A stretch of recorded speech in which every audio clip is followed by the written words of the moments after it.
My undergraduate major at Sarah Lawrence College was actually no major at all, because Sarah Lawrence was unique in that we all did a liberal arts education. So I kind of went around in lots of different fields. I did a little bit of history and I did a little bit of art making. And so towards the end of my time at Sarah Lawrence, I started being really interested in the interplay between making and history, and how patronage and collecting come together in works of art or objects of material culture, as I found out when I came to the BGC. So I came to the BGC just because of the breadth of study that we could have here, and I thought that that really supported my way of thinking that I was coming in from Sarah Lawrence with. So I started out at BGC wanting to study the history of collecting in the Renaissance, and that kind of grew over the course of my study to look at the 18th century. So still kind of looking at collecting, patronage, artistic production, history, politics, and how those things all come together. Something that I think is really unique about the BGC is that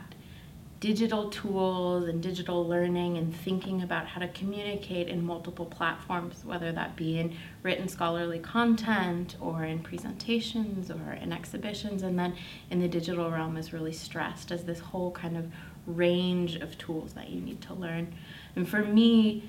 working with digital tools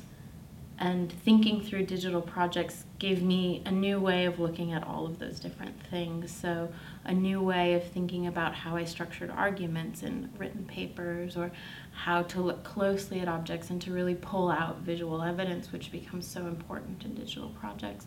So I did lots of different things, from exhibition designs to digital interactives to working in a focus gallery project on the production of a digital publication. And I found that in each of those settings I was gaining new practical skills that would help me in a professional sphere, but also new ways of thinking about scholarly content and how to present that to a variety of audiences. So after graduation, I'm very excited to continue on with a lot of the research that I was doing here at BGC. I'll be going to the University of Oxford and continuing on with doctoral work, building off of my qualifying paper topic and expanding that in new ways. I think that the most important thing that I would want a potential applicant to know is that what you think you're going to be studying is going to change in a lot of different ways, and that each time you work with a different faculty member or you start looking at a different kind of object, you start to realize all of the different ways that you can unpack all of these stories that live inside of objects and live inside of things, and you don't really know where you're going to end up. So to be excited and to be open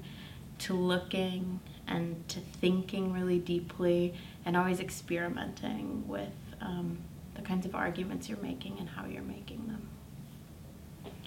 For me, having worked in museums for a while and coming to BGC with that experience, it was really encouraging to see the way that BGC really trains its students to look closely and to have the skills of museum work, while also interacting with kind of critical ideas in academia and working with different faculty members who have different relationships with the museum world and with academia. You really gain a lot of different skills to work in a variety of fields. And so I think that this idea of these two worlds of academia and museums as being very far apart come together in a really lovely way at the BGC, and really train students to be nimble professionals in the future and to have a wide variety of skills to really make an impact in whatever field they go into.